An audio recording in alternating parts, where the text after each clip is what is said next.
உலகத்தில் அமைதி நிலவாதோ? அன்பும் கருணையும் வளராதோ?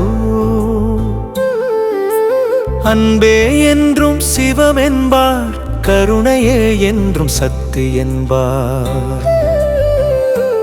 அன்பும் கருணையும் வந்து விட்டால் அகத்தினுள் சிவனே தங்கிடுவான். தெய்வ புலவர் திருவள்ளுவர் திருக்குறள் என்னும் பொக்கிஷத்தில்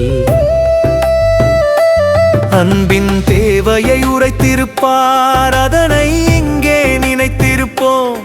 அன்பில்லாதவர் தனக்கென வாழ்வார், அன்புடையாரே பிறர்க்கென வாழ்வார். அன்பின் வழியே உயர்நிலை என்றார், அன்பிற்கும் உண்டோ அடைக்கும் தாழ் என்றார். அன்பில்லாதோர் உடம்பு என்பு தோல் போத்திய உடம்பென இகழ்ந்தார்.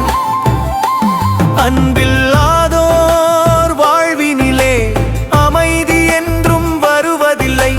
அன்புடன் வாழும் மனிதனுக்கு துன்பம் என்பது ஒன்றுமில்லை. அன்பே என்றும் சிவாயமே, அறிந்து கொள்வாய் நீ மனமே. வீடும் மனையும் செல்வங்களும் விரைந்து சேர்த்த சொத்துக்களும் தேடும் நிம்மதி தருவதில்லை. நம் தேவைகள் என்றும் நிறைவதில்லை. ஆடி ஓடி உழைத்து வாங்கிய ஆசைப்பட்ட பொருள்கள் எல்லாம் ஆயுள் முழுவதும் நம்முடனே அப்படியே என்றும் வருவதில்லை. ஆண்டவன் சிவனின் அருளை பெற அன்பை தவிர வேறு இல்லை. பொறுமையாயிருந்தால் அன்பு வளரும், புன்னகை முகத்தில் அன்பு வளரும், இனிமை பேச்சில் அன்பு வளரும், இருப்பதை பகிர்ந்தால் அன்பு வளரும். அடுத்தவர் துயரில் கலந்து கொண்டு ஆறுதல் தந்தால் அன்பு வளரும். தன்னை போல பிறரையும் நினைக்கும் தன்மை இருந்தால் அன்பு வளரும். உள்ளம் என்பது கோவிலானால் சிவமாய் அங்கு அன்பு மலரும். உண்மையும் நேர்மையும் உள்ளத்தில் இருந்தால் அன்பு என்கிற பூக்கள் மலரும். அன்பே தவம் என்று ஆகிவிட்டால் அன்பே சிவம் என்று ஆகிவிடும். அன்பே சிவம் என்று ஆகிவிட்டால் அன்பே ஞானமாய் மாறிவிடும். அன்பே ஞானமாய் மாறிவிட்டால்